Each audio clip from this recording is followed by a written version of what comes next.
This clip is brought to you by SaveWithConrad.com.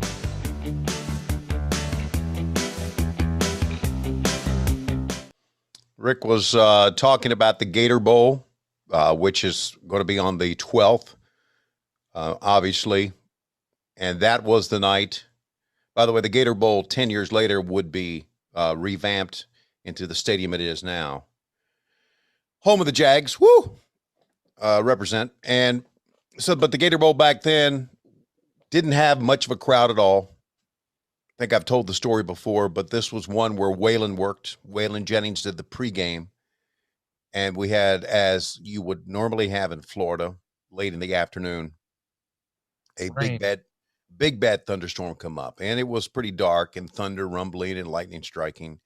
And he was there. And I remember, because I was standing outside, he said, well, looks like we got some bad weather coming in, so we're going to wrap it up right now. Thank you very much for being with us. And boom, he was gone. And basically, he was not, I can understand the thunderstorms, and we all could, but he was really pissed off that night because he thought that we would have sellout crowds everywhere. And he didn't want to play at a third of a house, a tenth of a house, whatever. Yeah, exactly. Yeah. Because usually in those days, a Waylon concert, it's going to be a big crowd.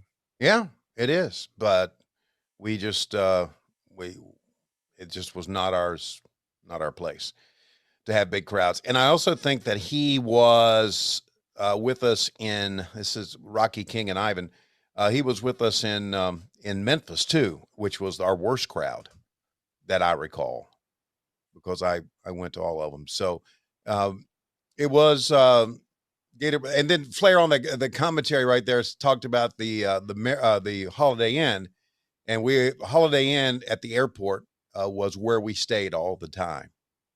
That thing I think has been revamped into something else, but it was the Holiday Inn at the airport, and that's Just so what I found was Liberty Bowl on the 4th, Memorial Stadium in Charlotte on the 5th, the Civic Center in Charleston on the 10th, and the Gator Bowl on the 12th. That's what Waylon did with y'all there. Okay, all right. By the way, I know you hate it, and you doubled down on your hate just to start this show, but I love Dorton Arena. I love the way it's lit in the background. You can just see the shadows because of the glass coming in. It's just, it has its own distinct feel, and it feels like a lot of these arenas just, you can't really tell where you are or what's going on, but that series of windows in the back, I don't know, it just looks cool, man. Yeah, it had its own feel. As a matter of fact, it felt like your balls were melting. So it was a good feel for those of you who are watching on TV, but not for us who were standing there. There's a lady in the left there, as Ivan makes a cover, just fanning herself. Just miserable, sticky. And I think we've said, I think you mentioned that, yeah, miserable, sticky shit. I think I'll look it up. That Dorton Arena is still around, right? I mean, I think so. Okay. That's not where the Wolfpack played. Wolfpack's got their really own nice. Yeah, it's still around. It's a 7,610 seat multi-purpose arena located in Raleigh. Wow, I see it. Located it was on the fairgrounds. There you go. I see that on the North Carolina State Fairgrounds. Cool looking building, man. I don't care what you say. Yeah, it looks great. Looks great. But it's hot. I get it. Woo.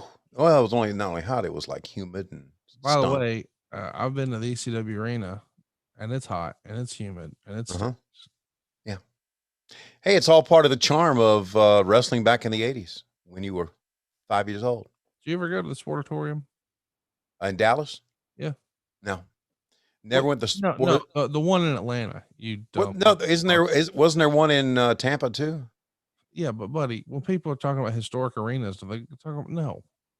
The place where they taped TV in in Tampa was a historic place too. That's where Gordon Soley was. You just want to start an argument, is what you want to do. Well, no, we talked about the ECW arena, and then I just pivoted to the Sportatorium. I think really, you called wrestling in Madison Square Garden. Yep. You called wrestling in the Greensboro Coliseum. Omni.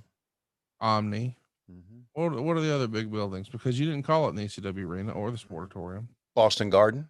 That's a big one. Staples Center. You were at Staples? Mm-hmm. Forum. Yeah. LA Forum. MGM Grand. Didn't you do that once? I did MGM Grand. Yeah, sure did. And also sit in the front row to MGM Grand like a mark. Yeah, you're coming, right, Conrad? Yeah. Lying piece of shit. I'll be right there beside you. You, Matt, Dawkins will be there. Silva, Hancock. I'm thinking, okay, great. So we all get there, and I said, "Where's Conrad?" Hey, he's going to join us. Okay, good. How's it dinner? Yeah. Well, there you go. Trying to stay married, Tony. You know, when you convince your wife to come help you out for Starrcast, the minute you can, you take her to dinner. I understand that. I do. I get it. Not many people get it, but I do. Here's Waylon. Family entertainment. They play that same clip every week, and this same clip every week. That's from '85 when he parachuted down, right? Right. Yeah, that's all from '85, the first Great American Bash. Megan remembers being at the '85 Bash. Oh, okay. She was 9. Here's our. Hey, it's Conrad Thompson. Thanks for checking out the podcast here on YouTube. Be sure to hit the subscribe button and the notifications bell so you get a notice anytime we upload some new content. And go save yourself some money right now. If you're in a 30-year loan or you have credit card debt, it's not a matter of if I can save you money. It's a matter of how much. Find out right now for free at SaveWithConrad.com.